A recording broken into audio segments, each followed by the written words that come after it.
Okay, here's a little update on the Mokai. I had to relocate my throttle forward. I had it mounted here, and it was just too close. My hand naturally sits here, so I moved it forward. Same with the fishing pole thing. Once I got it down and got in it, I realized that everything was back 6 inches too far or something. I've got my VDO gauges installed in there. I've got the zoom in on them. I'm sure you can see it. Cylinder head temperature, exhaust gas temperature, and then an 8,000 RPM tach. And then I've got a DSC radio that, and then over here will be the GPS chart plotter.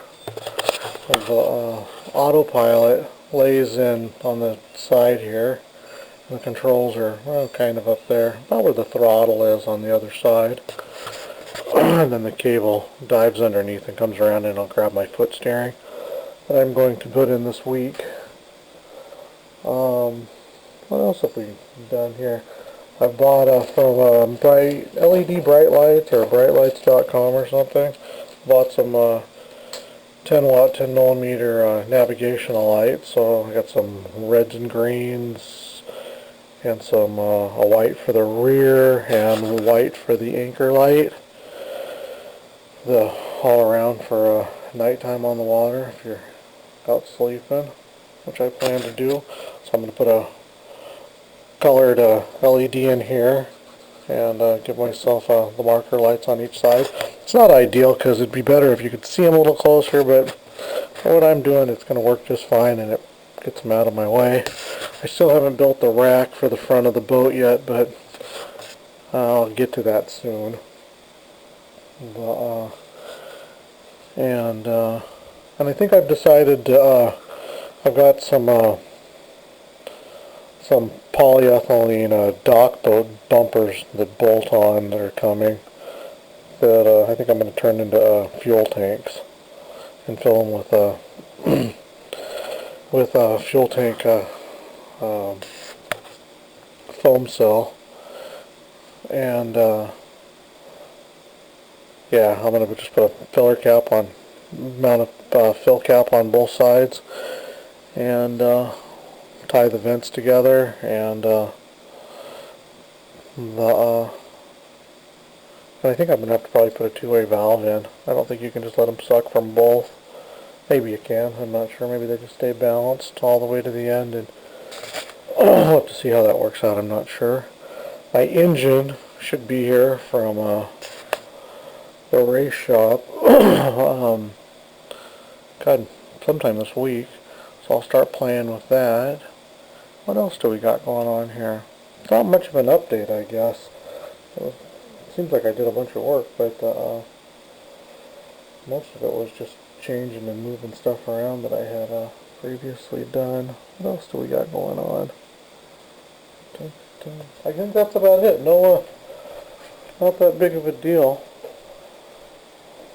Oh, the radio's just clipped on here. And, oh, the X-Wing, I've got to take it off. And I'm going to put a plastic block underneath here, that underneath the rail, that raises it up 2.5 inches, so it's just over the top of this. So the bottom of the X-Wing doesn't touch on the spray skirt. So it'll, I think it's 2.5 inches, so it'll pop up because I don't want it to have a little puddle of water there all the time. Because now that I've moved my controls and steering to my feet, throttle to the outside, I'll use a standard spray skirt for a kayak that doesn't have any holes or anything through it. And then for the heat issue, I think I'm going to run into in the engine compartment. I've ordered up I think it was a 3 or 4 inch bilge pump blower, and I'm just going to run that all the time when the engine's running. And where the old gas tank went, I'm going to install a battery box there, I believe, and I may even move it to the nose depending on if I have a CG issue. But since I haven't put the racks or anything on, I got a ton of ability to set the CG anywhere I want it, and I want to keep it all, perfectly balanced out for cruise, which without a question I will get it perfect when I'm done. And yeah, that's pretty much it. I'm excited to get a new stainless exhaust system built because I really want to try my new, I'm sure I put this in a previous video, but I really want to try my new cooker. I bought one of those snowmobile cookers from the snowmobile guys, and that's going to be really cool. It hose clamps on the exhaust pipe. I think my exhaust pipe comes up and out the engine compartment, where it's going to. If I had another hand here, I wouldn't be dropping everything on the ground. But the aluminum part that it snaps into hose clamps down, and then you flip the handle or lid open, and you pull it out of the aluminum tray, so it's just kind of strapped in there. At any rate, that'll be a lot of fun. I think I'm going to make I'm going to go and, hold on one second, I'm going to go to the thrift store and find myself a pan that's a few quarts, big enough to put like a Dungeness crab in, or something on the East Coast guys name a lobster, and make another one of these aluminum plates like they have, so I can do either or. But it'd be nice to roll through the shallows and reach down and grab a crab and toss them in the container and put around sightseeing and be able to pull up on the beach for a little crab instead of having to stop and build a fire or bring a propane cooker or something.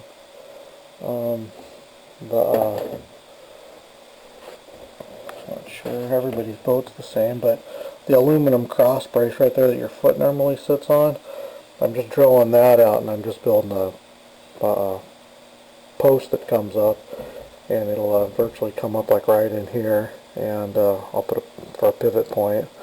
Then I'm just going to build it a 1/2-inch electrical conduit because I want to keep it lightweight, and I don't really have any way to work in aluminum right now, and I'm just going to put some little pegs off of it to push on, and then I'll take all the steel work that I get done, my roll bar that I'm putting on, and I shouldn't say roll bar, the deal that you use to stand up the leaning post setup for standing up to fish or whatever you want to call it.